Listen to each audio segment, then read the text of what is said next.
Hello, my name is Gerardo Ramirez in the Federal Program Compliance Division of the Texas Education Agency. This presentation will provide a basic overview of the Title I Part D program. This presentation provides general program information and should not be used as an all-inclusive overview of all Title I Part D statutory requirements in the Every Student Succeeds Act, referred to as ESSA in the presentation.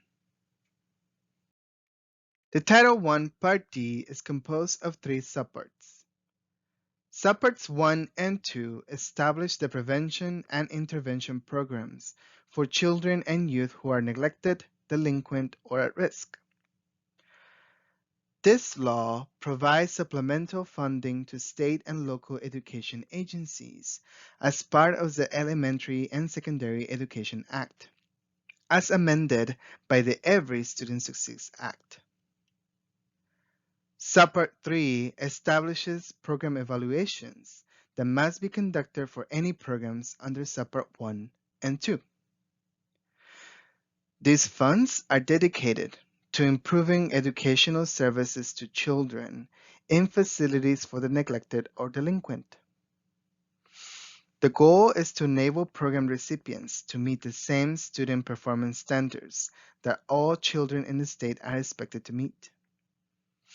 Improved academic performance will facilitate the transition of students from correctional programs to further education or employment.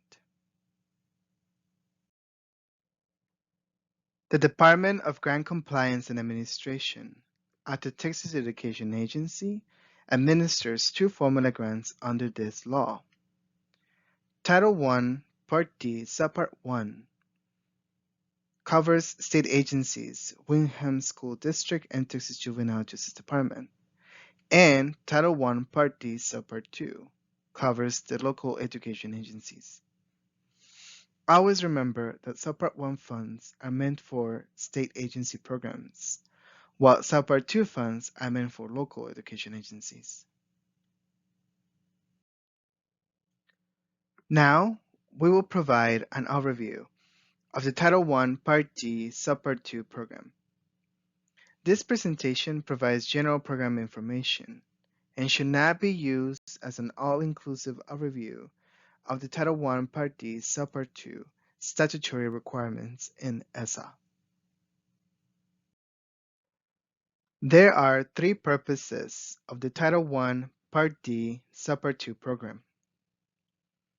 The funds must be used to carry out high-quality education programs to prepare children and youth for secondary school completion, training, employment, or further education.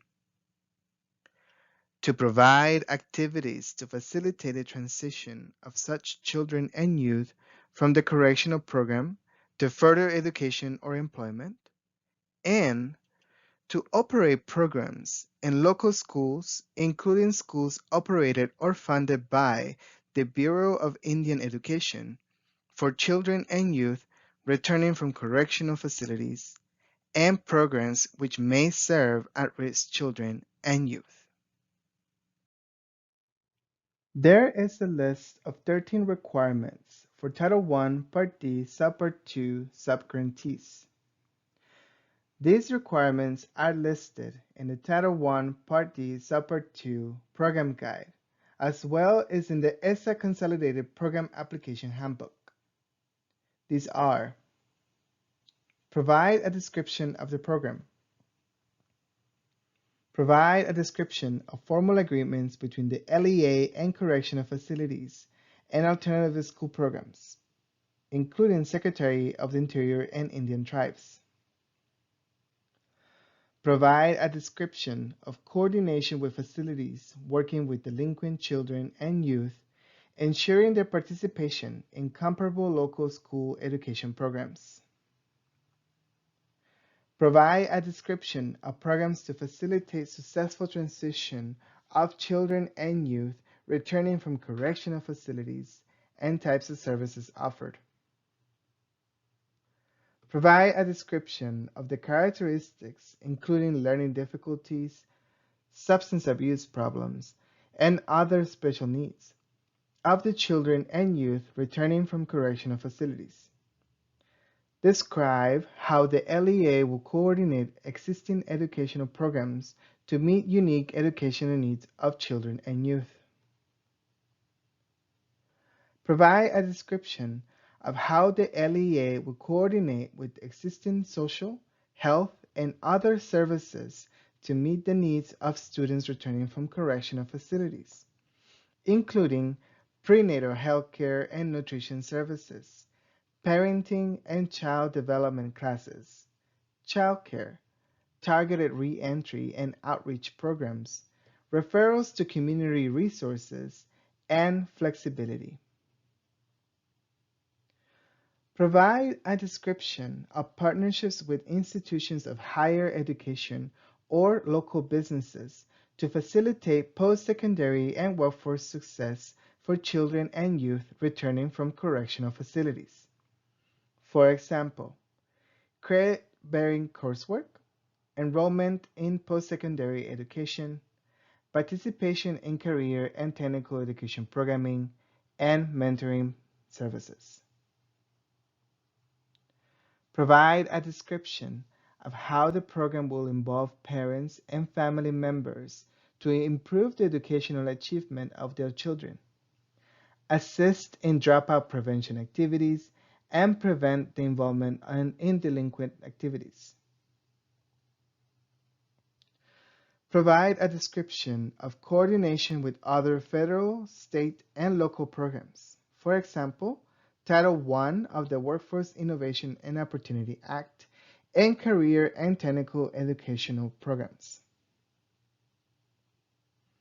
Provide a description of coordination with Juvenile Justice and Delinquency Prevention Act of 1974, if applicable.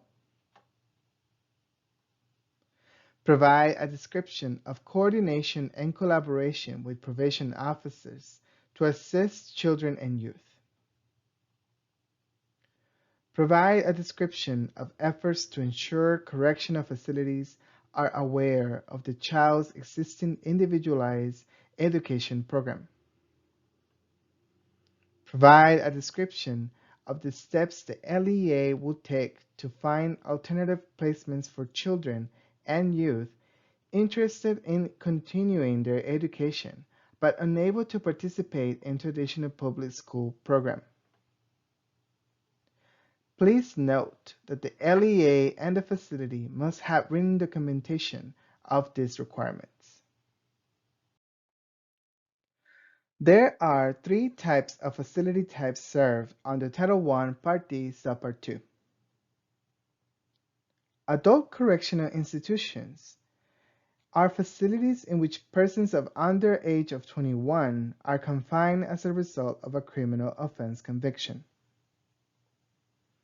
A neglected institution is a facility, either public or private, other than a foster home, that is operated for the care of children who have been committed or placed by the state law due to abandonment, neglect, or death of parents or guardians.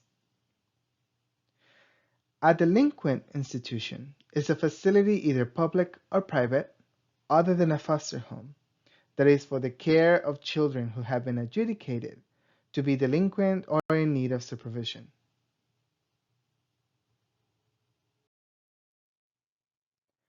Now we will cover eligibility for Title I, Part D, Subpart 2.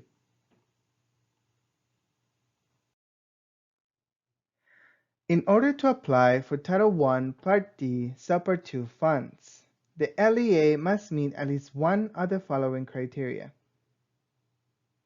They must serve a student who live in a residential facility for neglected or delinquent. They must have a residential facility for the neglected or delinquent located within its boundaries. Or they must be an open enrollment charter school that either operates a residential facility for the neglected or delinquent or provides educational services to students who live in such facility.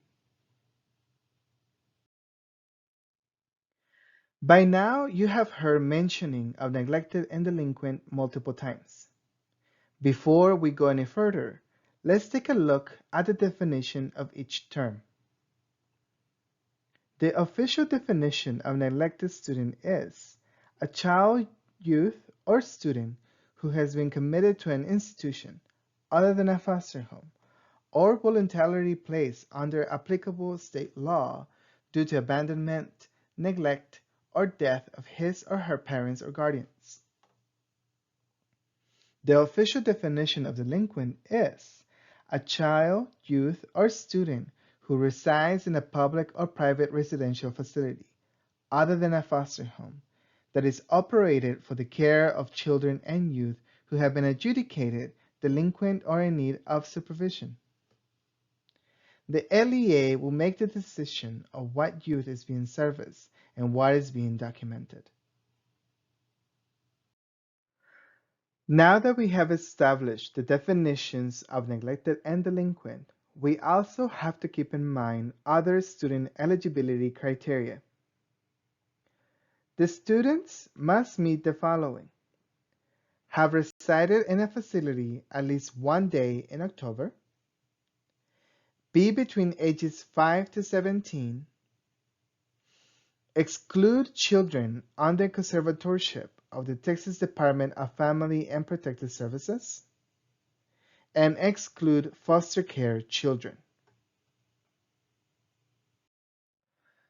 Title I, Part D, Subpart 2, Allocation of Funds are allocated to district and charter LEAs serving neglected and delinquent populations. Each calendar year, district and charter LEAs report counts of students being served at residential facilities for neglected and delinquent children. They are recorded through the eGrants SC 9000 October Caseload Counts of Neglected and Delinquent Residential Facilities data collection tool. This data is subsequently sent to USDE and utilized by USDE formulas when determining Title I, Part A formula-based allocations to TEA for the upcoming funding year. Title I, Part D, Subpart 2 funds are calculated for those LEAs and charters serving 10 or more students at residential facilities for neglected and delinquent children. In calculated formula distribution, delinquent counts from eligible LEAs submitted through the eGrants SC 9000 data collection tool is aggregated at TEA. The state then creates a statewide per pupil amount from the Title I, Part D, Subpart 2 grant award. The LEA's Title I, Part D, Subpart 2 grant amount equals its eligible student count multiplied by the calculated per pupil amount. These Title I, Part D, Subpart 2 amounts are earmarked for serving neglected and delinquent students at reported facilities. If the LEA is not serving the facility in the current funding year, or the facility is closed, funding is retained by TEA for potential transfer to LEA serving facilities that students may be located at from prior year accounts. More details on the process of determining LEA allocation may be found in the ESSA Funding Formulas Reference Manual that is available in the Handbooks and Other Guidance section of TEA's grants website. The TEA's SC 9000 Annual Survey of Children and Local Residential Facilities for the Neglected and Delinquent collects data from districts with eligible students and facilities. The request is sent through the Federal Fiscal and Compliance Reporting Division. It is typically due in early December. At any point, the LEA is welcome to report if there's a facility that has closed or is interested in adding a new facility. Contact the FFCR division by email at compliance@tea.texas.gov. If you have questions concerning if a facility is eligible, contact program staff in the Federal Program Compliance Division. Entitlement amounts for the current school year for these and other grants are available on the Grants Administration Division webpage. Title I, Part D, Subpart 2 is found in the ESSEC Consolidated Final Amounts by LEA. The Title I, Part D, Subpart 2 requires the LEA to describe how they will involve parents and family members of the children's service in order to improve their educational achievement, help in dropout prevention, as well as help preventing involvement of their children in delinquent activities. Now, let's take a look at some fiscal requirements. Title I, Part D, Subpart 2 does not have a specific supplement not supplant requirement. However, the Department of Education strongly encourages the supplemental use of Subpart 2 funds.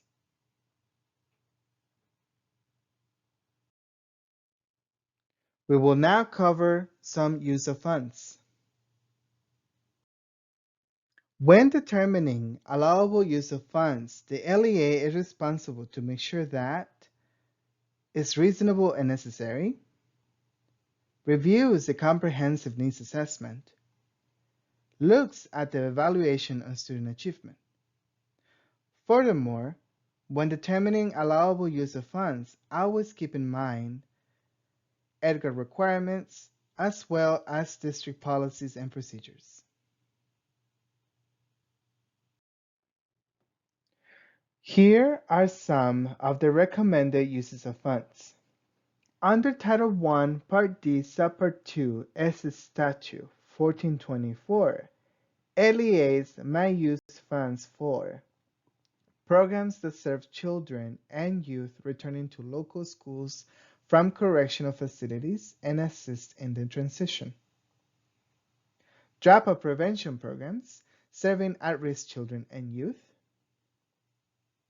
Coordination of health and social services for youth to improve likelihood of youth completing education.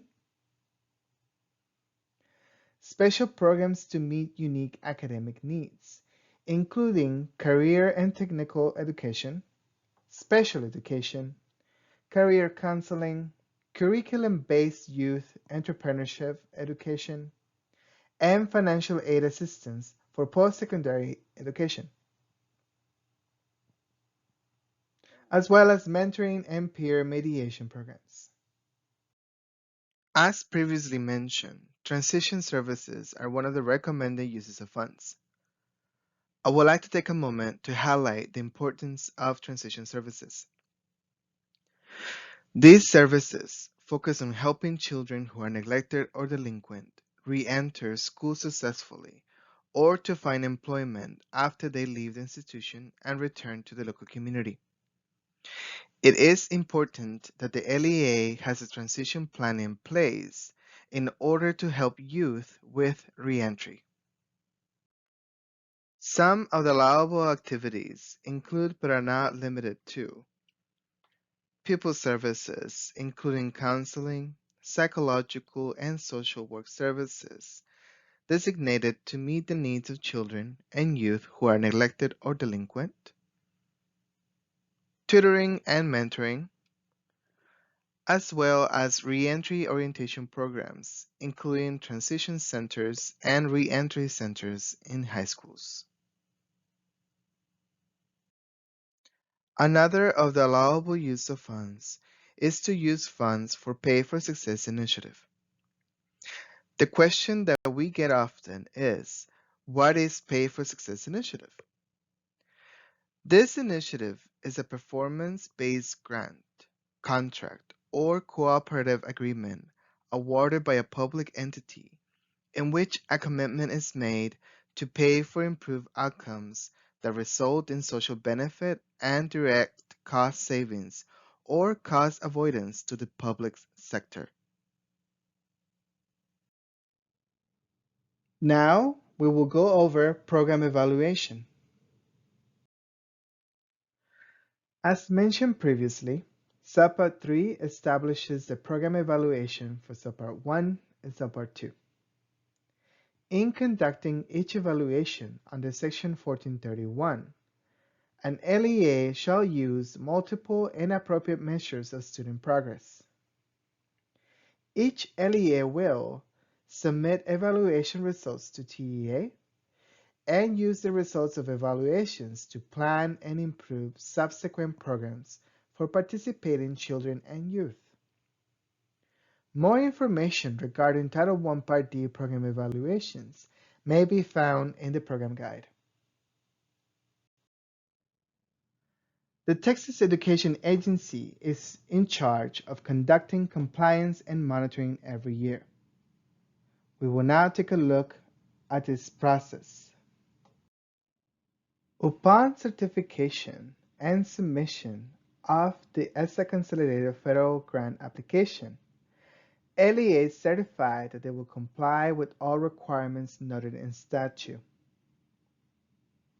All requirements can be found in the program-specific provisions and assurances posted on the TEA Grant Opportunities page. For a link to the program-specific provisions and assurances, search by the grant application name and review the information located in the Application and Support Information section. To monitor the compliance of each eligible entity receiving ESSA funds, the state conducts an annual validation process for LEAs. The annual validation process for LEAs addresses the statutory requirements based on program implementation and effectiveness for the current grant year. During the annual validation process, the state randomly selects LEAs to submit documentation for the program compliance requirements.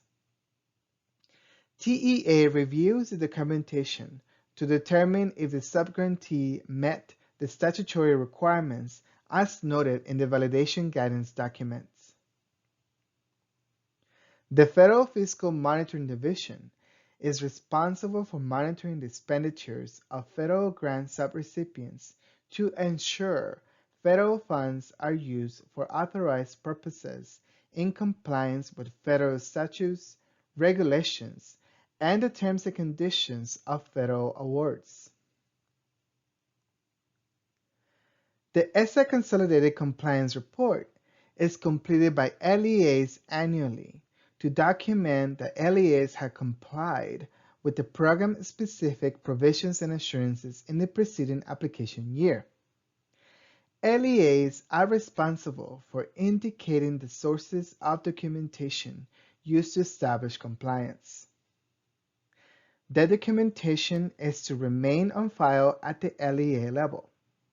However, it must be readily available upon request from the Texas Education Agency for audit and/or validation monitoring purposes. The ESSA Consolidated Compliance Report will assess specific statutory requirements. TEA has produced some resources available to everyone. Up next, we will cover some of these resources. A major resource is the Title I Part D Subpart 2 Program Guide.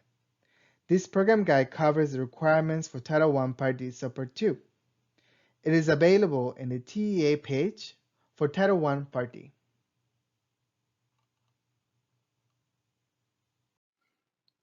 Another major resource is the Frequently Asked Questions document. This document covers frequently asked questions that have been submitted to TEA for clarification. It is also available at TEA's Title I Part D webpage.